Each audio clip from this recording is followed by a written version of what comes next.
Hello and welcome to Walk the Pod, your daily walking show where I take my podcast for a walk because I don't have a dog. My name is Rachel Wheely, a human in the world, walking around a small park behind a hospital in southwest London and tempting you away from your desk to stroll in nature for just 10 minutes. This is episode 1, series 52, and this month we're going to be talking about awe. AWE, a feeling of overwhelming bigness or maybe tiny small detail that we get sometimes and which can be gotten hold of by having a glimpse of something much, much bigger than us, looking into space. We can even get it from something like starting a new book where the book opens up an enormous world to us and we feel overwhelmed and somewhat anxious about how vulnerable we are in comparison to the incredible detail or incredible size or capacity of the thing that we're looking at. And it's going to be interesting to dig into this over the next 10 episodes. Welcome along to Walk the Pod.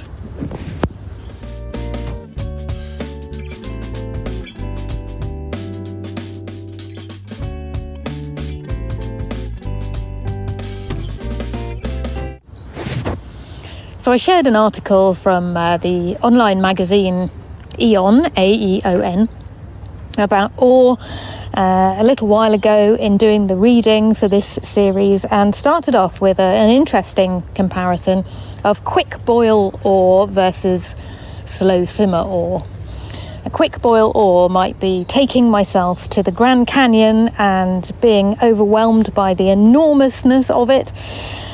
Slow simmer awe might be learning to appreciate the awe that's available all around me all the time. There was a philosopher who said you can experience awe by looking at a square metre of grass in front of you if you do so for long enough, because you suddenly start to realise how much life there is in that square metre of grass, how much incredible detail there is.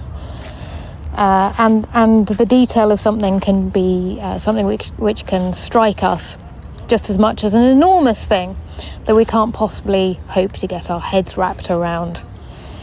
So I'd love to know what awe means to you. As usual, I'm inviting you to send me a voice note. You can take this in any direction you want, dear pod pals. Don't feel you have to go for the science of awe or the philosophy of awe. You can simply say a time when you felt awestruck by something. Could be something very, very big, something overwhelming, something difficult, something tiny.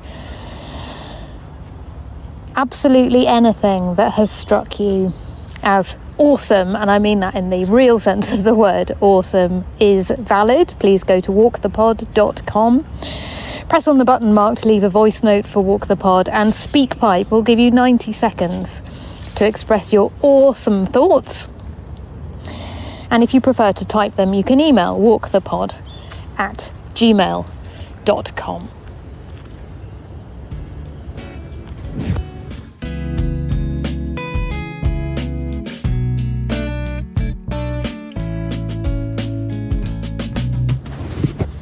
What can I see directly in front of me? Well, I'm in the park behind the hospital, as usual, walking around and struck by the yellowness of the leaves in this park, a golden carpet all over the park today, as the autumn is kicking in well and truly now.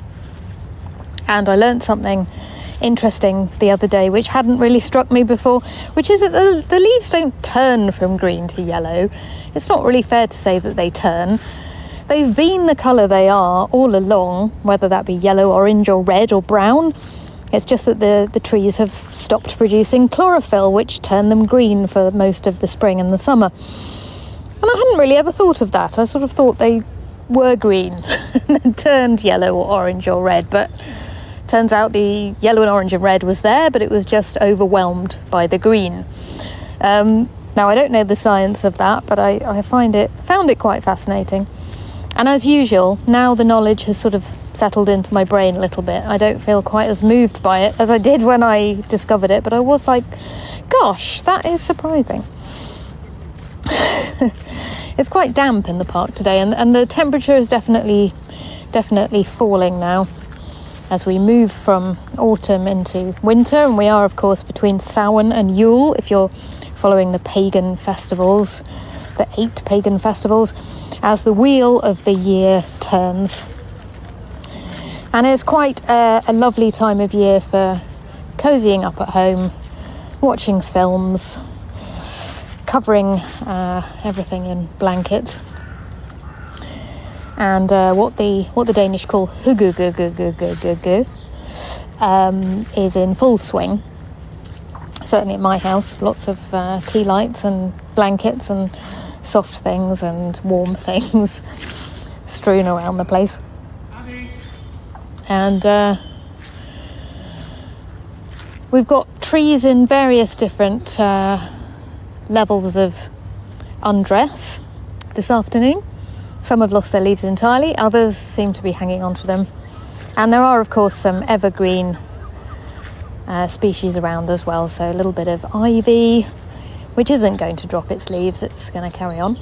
A squirrel scampering up into a tree directly in front of me. And I've been geocaching with the kids over the last few weeks, which has been a lot of fun. Find myself staring blindly into trees covered in ivy quite a lot now, just to see if there's a tiny little micro container in there somewhere. It's this very strange sort of pursuit. But it did sort of strike me whilst talking to people on the Walk the Pod Facebook group that we don't have mountains or anything around here, so what we have to collect, if we're into collecting things, is things like geocaches, which can be found in flat terrain. If I was living in the Lake District, surrounded by mountains or hills with trigs on top of them, is it trigs, pod pals? There's little piles of stones that are on the tops of mountains in the Lake District. Somebody please fill me in. If those were around, I might well be marching up to the top of the mountains at the weekend to sort of collect peaks. And there is a lovely collection of, I think it's Alfred Wainwright's walking guides, where he talks about catching peaks or peak collecting or something, where you sort of try and collect all the nearby mountains. We don't have any around here, so my walking is all on the flat. But I would love to hear from you if you are somebody who loves to go up to the nearest high point or collect all the high points in your local area, because that's not easy to do by any stretch of the imagination. So I called a few months ago for listeners in America. I know I have some. I hadn't met any yet, and now of course I have had the delightful experience of connecting with Cindy in Nebraska. But this series I'm really keen to meet hill and mountain walkers, see if we can find some hill and mountain walking listeners who might like to send us a walking report from the top of, I don't know, Scarfell Pike or Snowdon or somewhere, or anywhere. You might be somewhere in a completely different part of the world. But if you're near hills and mountains, I'd love to hear from you this series. And you can send me a voice note via walkthepod.com or email walkthepod@gmail.com with that, if you'd like to as well. Thank you for walking with me, dear friends. It's been an absolute delight to stretch my legs with you this lunchtime. Such a welcome break from my work day. So lovely to reconnect with you after our few weeks off in between series. Very excited to bring you the next 9 episodes on the next 9 working days, starting from today with the rest of series 52. We'll carry on talking about awe. We'll carry on paying attention to what's directly in front of us. So take care of your beautiful mind, please, yourselves and each other, and I'll be back tomorrow.